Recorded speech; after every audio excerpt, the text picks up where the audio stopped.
Ertaga ayrim hududlarda qor yog'adi. Assalomu alaykum, kanalda yangi bo'lsangiz obuna bo'ling. O'zgidromet ertaga 21-yanvar kuni kuzatiladigan ob-havo prognozlarini e'lon qildi.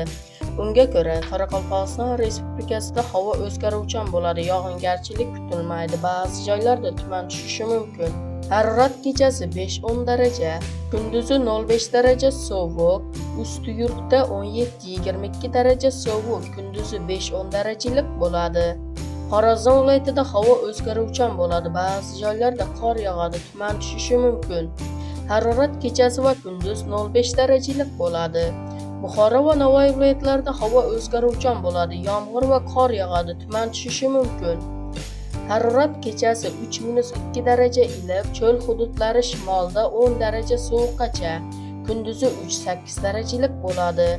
Toshkent, Sirdaryo, Jizzax va Samarqand viloyatlarida havo o'zgaruvchan bo'ladi. Ba'zi joylarda yomg'ir va qor yog'adi, ba'zi joylarda tuman tushishi mumkin. Harorat kechasi 2-3 daraja iliq, kunduzi 5-10 darajalik bo'ladi. Qashqadaryo va Surxondaryo viloyatlarida havo o'zgaruvchan bo'ladi, ba'zi joylarda yomg'ir va qor yog'adi.